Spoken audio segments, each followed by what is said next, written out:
Ju përshëndes të gjithëve të nderuar shikues dhe ju ndiqni edicionin informativ këtu në News24, fillimisht njehemi me titujt kryesor. Policia ka një autor të dyshuar për vrasjen që ndodhi dje në zonën e Astirit në Tiranë. Viktima Vilson Tafqiu dyshohet se është vrarë nga një shok i tij i cili pasi e ka thirrur në emër në lokal, ka dalë së bashku jashtë dhe nga një distancë e afërt rreth 2 metra është qelluar me një plumë në gjoks. Prejavë nga dëbimi shtetasit turk Harun Çelik, i konsideruar mbështetësi i Gülenit, News24 zbardh urdhrin që e dëboi. Në urdhër thuhet se Çelik nuk plotson kushtet e nevojshme për qëndrim, por nuk i la asnjë ditë afat nga urdhri për largimin, edhe pse thuhet se në dokumenta mund të ankimojë vendimin. Përkujtohet Kongresi i Lushnjës, i cili solli krijimin e parlamentit të parë shqiptar. Kryeparlamentari Ruçi deklaroi se ka objektiv hapjen e negociatave, ndërsa presidenti Ilir Meta tha se mesazhet e atij kongresi duhet merren edhe sot për të reflektuar mbi qëndrimet tona.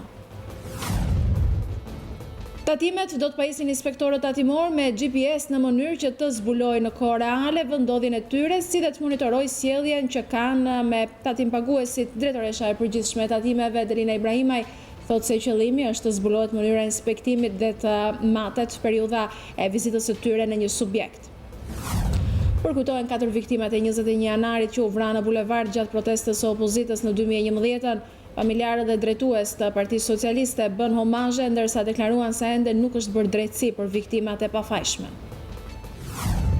Marrëveshja e arritur për një linjë ajrore direkte mes Kosovës dhe Serbisë përshëndetet nga presidenti amerikan Donald Trump. Në një reagim të tij, ai e cilëson një tjetër fitore të madhe.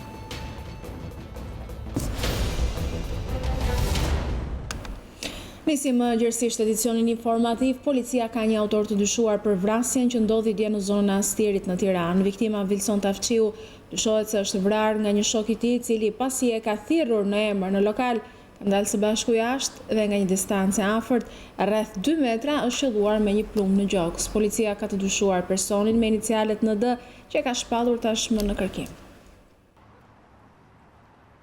Tirana nuk po gjen qetësi. Pas ditëve të trazuara me vrasje, pengmarrje e grabitje të përgjakshme, kryeqyteti u trondit nga një tjetër vrasje.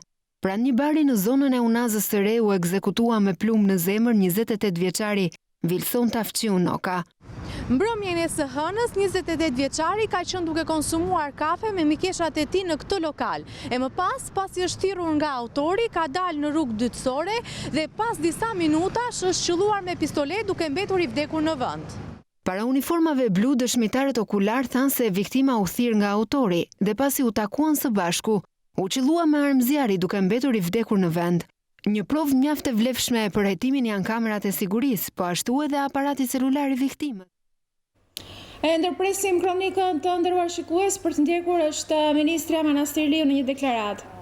Një investim i qeverisë shqiptare në vlerën 8.8 milion euro, një investim i cili me të vërtet sjell modernizim në një prej shërbimeve më të rëndësishme të QSOT-s, siç është shërbimi i kirurgjisë, të 3 kirurgjit, siç njihen ndryshe me numra por tashmë të organizuara në një spital unik, me një tërësi specialitetesh që mbulon ky spital, me një investim i cili rakordon në një performancë të përmirësuar për sa i përket qoftë kapaciteteve, 120 shtretër të dedikuar për kirurgjit dhe gjithashtu edhe për urologjin, gjithashtu me 7 salla të reja operatore të pajisura me pajisje të standardeve bashkëkohore, të cilat kanë mundësi tashmë të performojnë shumë mirë.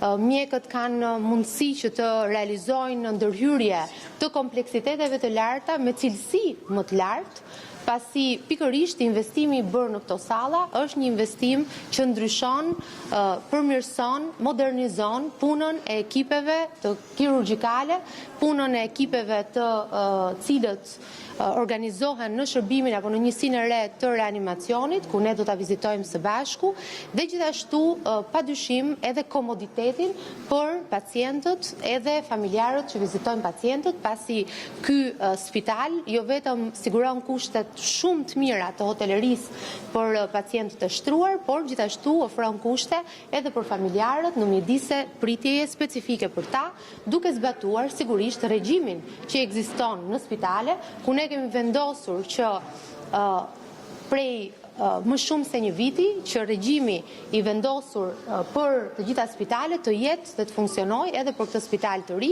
ku familjarët do të jenë me orare në vizitat e familjarëve të tyre pra pacientëve, dhe gjithashtu edhe për sa i përket reanimacionit, ku nuk do të lejohen pra pikërisht vizita përveç se në ato zona ku janë të përcaktuara nga spitali, ku ka vizita me familjarët apo ku mjekët japin sqarimet nevojshme për të smurët. Ne organizuam këtë rrugtim së bashku me ju, gazetar, për të parë nga afër pikërisht këtë spital kirurgjikal, kushtet që ofrohen këtu për pacientët, pasi sigurisht një ndër objektivat tonë është sigurimi i kushteve optimale për sa i përket pikërisht shërbimeve të ofruara për qytetarët.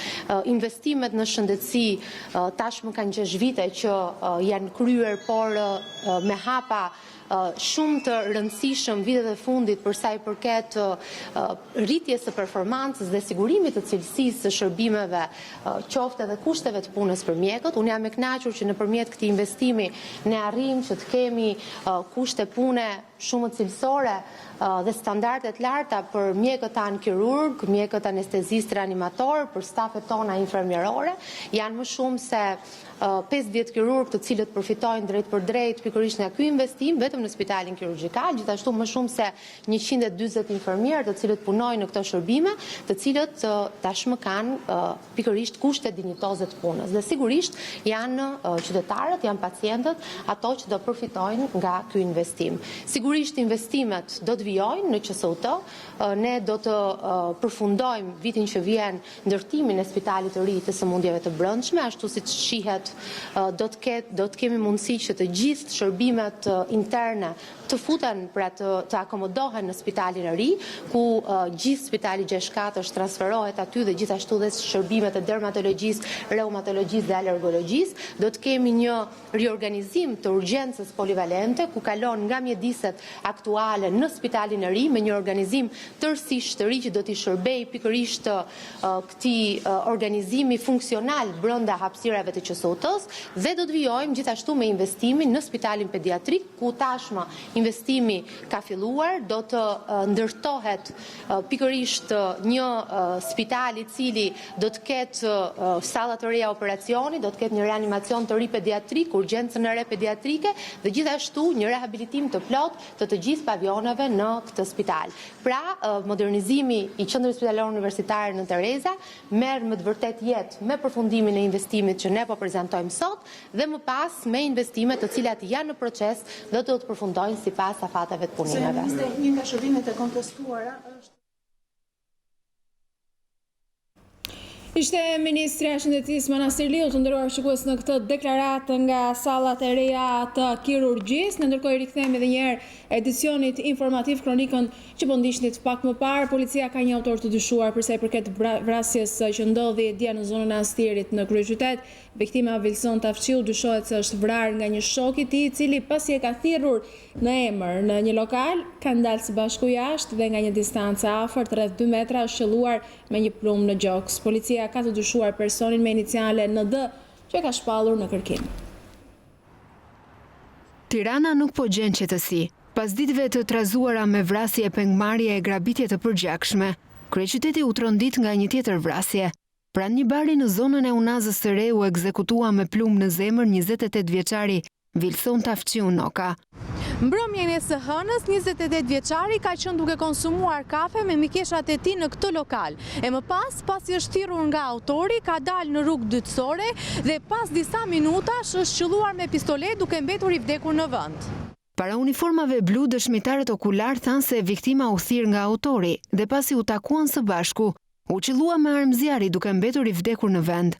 Një provë mjaft e vlefshme për hetimin janë kamerat e sigurisë, po ashtu edhe aparati celular i viktimës, për të parë komunikimet e fundit, pasi ka dyshime se autori është i njohur i tij.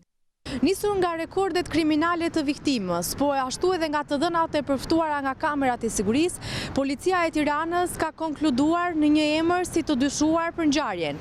Ai është shoku i viktimës dhe ka inicialet ND.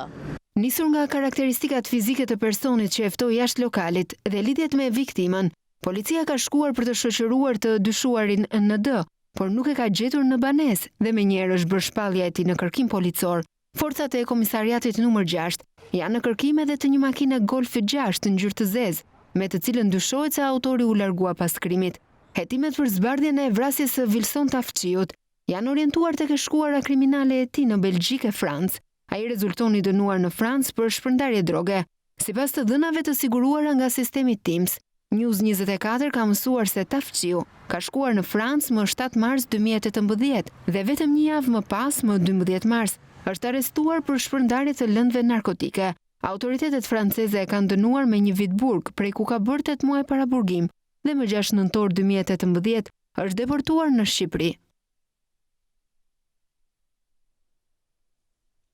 3 javë nga dobimi i shtetasit turk Harun Çelik, i konsideruar si mbështetës i Gülenit, News24 zbardh urdhrin që mban firmën e Enkeleda Toskës, drejtore e drejtorisë së departamentit për kufirin dhe migracionin.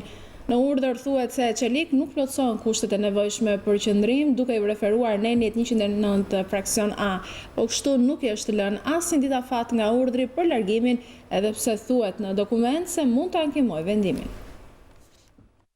Harun Çelik, i njohur si mbështetës i lëvizjes Gülen, është deportuar nga Shqipëria në datën 1 janar të 2020-s. Edhe pse kanë kaluar 3 javë, në fakt Ministria e Brendshme dhe autoritetet policore nuk ka bërë transparencë për rastin. Megjithatë, News24 ka siguruar urdhrin e dëbimit që mban firmën e Enkeleda Toskës, drejtues me gradë drejtor. Në fakt ky urdhër është nxjerrë nga drejtoria e përgjithshme e policisë së shtetit dhe konkretisht departamenti për kufirin dhe migracionin. Urdhri mban numrin 2125 i datës 1 janar 2020.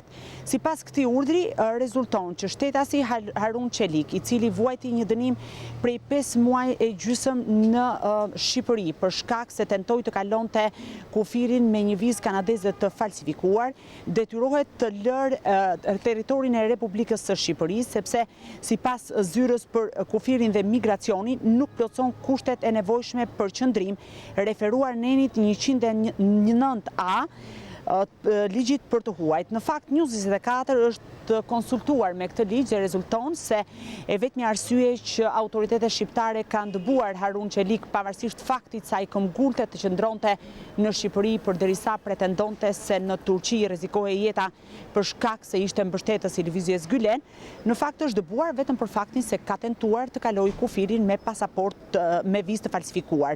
Ndërkohë në pikën 2 të këtij urdhri, autoritetet thonë që afati për largimin nga territori i shtetasit Harun Çelik është jo më shumë se 0 ditë nga dita dhe data e njoftimit.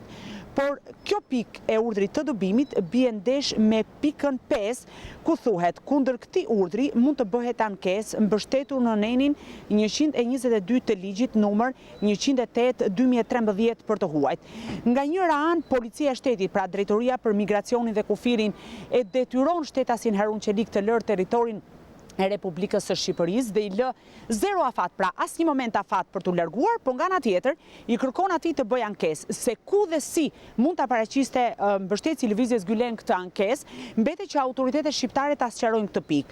Ndërkohë që shtetasit Harun Çelik, sipas urdhrit dëbimit të zbuluar nga News24, i vihet afat deri në vitin 2025 dhe konkretisht në 31/12/2025 që kurse nuk duhet të shkel në territorin e Republikës së Shqipërisë. Është ky urdhër në fakt që del për herë të parë duke bërë në një farë mënyre dhe transparencë lidhur me atë se çfarë ka ndodhur me dëbimin e shtetasit turk Harun Çelik, i cili u arrestua në pikën e kalimit kufitar në Rinas duke u larguar në drejtim të Kanadas me një vizë kanadeze false. Sipas autoriteteve shqiptare, ishte pajisur me këtë vizë të falsifikuar në shtetin e Kosovës, më pas kishte hyrë në Shqipëri së bashku me mikun e tij Selami Shimshek, i cili ndodhet në Shqipëri në paraburgim duke u përballur me drejtësinë shqiptare për akuzën e falsifikimit të dokumentave dhe vizave.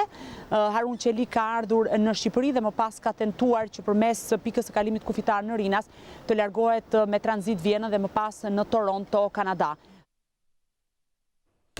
Gjykata e Tiranës ka lënë në burg pajtim agën, vëllain e i shefit të rrugores në Dibër dhe 6 shokët e tij pas kërkesës së bërë nga prokuroria. 7 arrestuarit akuzohen për trafikim lëndësh narkotike pasi u kapën pak ditë më parë me 23.5 kg në formën e çokoladës gjatë operacionit tranzit në disa qytete të vendit. Kështu pas hekurave mbetën Edmond Rajt, Pajtim Aga, Shkelzen Mazari, Deviz Mia, Fation Paulin Dodaj, Marsida Piperi, Arjet Halilaj. Policia ra në gjurmët e grupit kriminal, pasi prokuroria e Dibrës kishte nën përgjigje Agën, i cili dyshohej për një vepër tjetër penale, ndërsa ai që mori përsipër pronësinë e drogës së sekuestruar ishte Shkelzen Mazari. Dyshohet se Aga dhe Rajta quan drogën në shtëpinë e Mazarit. Nipi e këtij fundit Deviz Mia mori makinën dhe doli nga oborri i banesës. Policia arrestoi 200 metra më tej, ndërkohë sasia tjetër e drogës u kap në Gjirokastër. Një 37 vjeçar ka mbetur i plagosur rënd pasi është goditur disa herë me thik nga një i ri. Ngjarja ka ndodhur në mbrëmjen e së hënës tek shinat e trenit në kryeqytet. Mësohet se 19 vjeçari me inicialet AH ka goditur për motive të dobta disa herë me thik shtetasin me inicialet IZ. I plagosur është dërguar menjëherë në spital ku ndodhet në gjendje të rëndë për jetën. Sa kaq forcat e policisë pas rreth 2 orë kërkimesh dhe kontrollesh në zonë bën të mundur gjetjen dhe arrestimin e autorit të kësaj ngjarje. Familjarët e 4 viktimave të 21 janari 2011 kanë përkujtuar në bulevardin dëshmorët e kombit të afërmit e tyre. Edhe pse në këtë ceremoni mungonte kryeministri Rama për shkak të angazhimeve të tij në kuadër të drejtimit të OSBE-s, familjarët e viktimave janë pritur nga zëvendës kryeministri Braçe, ndërsa në bulevard u shoqëruan nga kreu i grupit parlamentar socialist Aulant Balla. Me karafila në duar, ata u ndalën në 4 pllaka të përkujtimore në bulevard, ndërsa e gjithë ceremonia u përcoll në heshtje. Sot bëhen 9 vite nga protesta e opozitës para kryeministrisë, ku vran 4 protestues.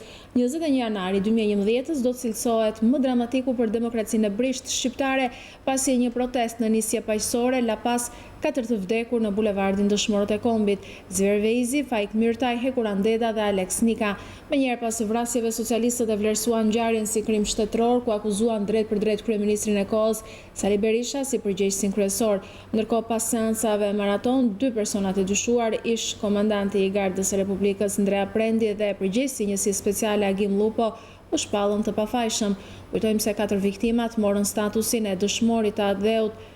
E përgjatë këtyre viteve, familjarë të afërm si dhe politika bëjnë homazhe në bulevard, ndërsa vendosin lule në vendin ku u vran 4 protestuesit, por kryefjalë e tyre mbetet vendosja e drejtësisë për të afërmit e tyre. 2 refugjat sirian janë dhunuar dhe vjedhur në qytetin e Korçës nga 4 persona. Të rinjt ju janë afruar sirianëve me pretekstin për t'i transportuar drejt Tiranës, kundrejt një shume të caktuar, por pasi kanë shkëmbyer disa fjalë për transportin, i kanë dhunuar dhe ju kanë vjedhur çantën personale me 350 euro dhe 3 aparat celular. Në këtë kohë, patrullat e policisë në Korçë kanë konstatuar 2 sirianët të cilët kërkonin ndihmë dhe pas pak orësh bën të mundur arrestimin e 4 grabitësve të moshave 19 dhe 20 vjeç. Dyshohet se 4 të arrestuarit janë autor të dyshuar edhe të 2 ngjarjeve në dhjetor, ku kanë vjedhur me dhunë 4 shtetas të huaj, të cilëve ju kanë marrë parat dhe telefonat. 103 kg kanabis janë sekuestruar mbrëmjen e së hënës në vendin e quajtur Mogila në Memaliaj gjatë një operacioni antidrog nga policia e Gjirokastrës dhe Memaliajt. Gjatë aksionit koduar Vasjari, policia arrestoi 6 persona: Ramiz Jahaj nga Vlora, Mikel Ziflaj nga Memaliaj, Leonida Kociaj nga Mallakastra, Sefer Dukaj nga Vlora, Mariano Betaj nga Memaliaj dhe Ervin Saka nga Vlora. 6 personat në bashkëpunim me njëri tjetrin po përpunonin dhe paketonin drogën në një banesë të pabanuar me qëllim transportimin drejt Vlorës. Në cilësinë e provës materiale u sekuestrua edhe një armë zjarri, pistolet TT, 3 automjete, 11 telefona celular, një peshore mekanike, një sasi parash dhe numra të ndryshëm telefonash. Do të ndalemi tani për pak publicitet, rikthehemi vetëm pas pak.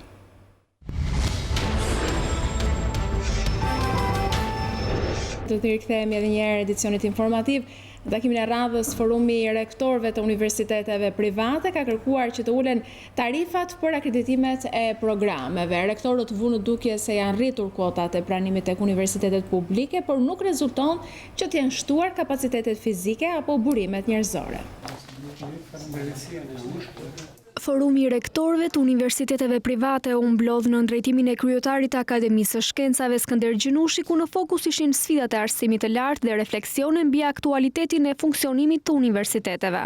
Në këtë takim të radhës u diskutuan shqetësime dhe kërkesa të drejtuesve të institucioneve arsimore jo publike. Rektori i Universitetit Luarasi, profesore Temruka, duke ju referuar tarifave të akreditimit të programeve të universiteteve publike dhe private, tha se këta të fundit vazhdojnë të paguajnë tarifa të kripura. Duke marrë parasysh Universitetin e Tiranës, që është një universitet i madh, ka shumë programe studimi, fatura duhet të jetë akoma më e madhe. Presupozohet që fatura që duhet paguaj shteti për akreditimin e programit studimit duhet ta kalojë më shumë se 1 miliard lekë apo 2 miliard. Unë nuk jam xhelos pse është ulur tarifat për universitetet publike, por do doja që të uleshin tarifat për universitetet private. Unë jam plotësisht dakord që tek shteti tarifat le të jenë të ulta, është një problem i madh social, është një faturë e gjithë shoqërisë, por të shikojnë dhe tarifat tona, të zbriten edhe ato sepse janë tarifa shumë të larta. Çdo universitet nga ne po të bëj llogarinë se sa ka paguar kur programet akreditohen për 2 vite ose për 3 vite, i bie që ti të paguash prapë lek, mbas 2 vjetësh dhe 3 vjetësh. Dhe praktikisht parat janë mbledhur nga institucionet private deri më sot. Kjo është një e vërtetë, nuk e mohon asnjëri. Nuk duhet vije në kushte të pabarabarta universitetet private dhe të rishikojnë tarifat edhe për universitetet jo publike siç janë tona. Profesor Ruka i quajti shkelje të drejtave të njeriut të ndryshimin e mesatares për maturantët në vitin e fundit të shkollës së mesme. Nxënësit e shkollave të mesme nuk kapen në rrjet në vitin e fundit. Ata njoftojnë që vitin e parë. Dhe është një shkelje të drejtave të njeriut që ti në fund të vitit, kur mbaron shkollën e mesme, i thuaj që ti s'ke drejt vesh në shkollë. Rektorët e universiteteve private vunë në dukje se janë rritur kuotat e pranimit tek universitetet publike, por nuk rezulton që të jenë shtuar kapacitetet fizike apo burimet njerëzore. Sektori privat ndihet i dëmtuar edhe pse monitorohet për vit për standardet e cilësisë. Rektorët kanë kërkuar që kjo të bëhet edhe me sektorin tjetër. Është absurde pra që edhe natyrisht i bajnë thirrje edhe njëra skale dhe bordit akreditimit dhe ministrisë që të përshpejtojnë me të njëjtën rritjen edhe për sektorin publik. Se ne po vazhdojmë në shkosur shumë e madhe. Universiteti Luarasi në bashkëpunim me McCain Institute Arizona State University po zhvillon një seri sesionesh mbi leadershipin e politik. Detmir Bushati dhe Belind Këlliçi kanë qenë të ftuarit special të 2 javëve të fundit, të cilët kanë bashkëbiseduar me studentët mbi vlerat dhe parimet që nevojiten për të bërë një lider i besueshëm.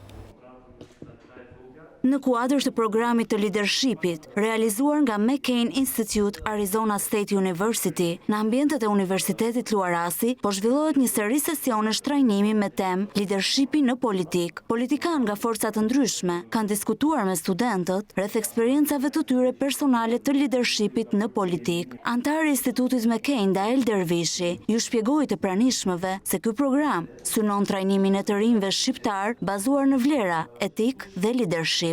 Trajtoj me shumë kujdes, mënyrën se si ngrihet lideri, vlerat e rëndësishme që një lider duhet të ketë që të dërgësime e njerëzve. Politikanët e ftuar në 2 javët e fundit ishin Detmir Bushati, ish-ministër i jashtëm i Shqipërisë, antar i kryesisë së Partisë Socialiste, deputet në Kuvendin e Shqipërisë dhe së fundmi dhe i dërguar special i vendit tonë në OSBE, si dhe Belind Këlliçi, kryetari i Forumit Rinor të Partisë Demokratike të Shqipërisë dhe antar i kryesisë së PD-s. Bushati bashkëbisedoi me studentët mbi sfidat e leadershipit. Zhvillimi teknologjik gjithashtu besoj se do të ketë një ndikim shumë të madh edhe për sa i përket tregut punës dhe do të ridimensionoj gjithë tregun e punës. Detmir Bushati tha se për të përballuar zhvillimet që ndikojnë në politike në tregun e punës, nevojiten të rinj të mirë arsimuar. Si pasojë, ai e vuri theksin në mirë përgatitjen e brezave të rinj. Sfidat janë nga më të ndryshmet sepse sot jetojmë një botë që është ndryshme për shkak edhe të ndërlidhshmërisë për shkak të zhvillimeve teknologjike, nevojitet një brez trinj të shkolluar dhe të përgatitur për sfidat me të cilat shoqëria përballet.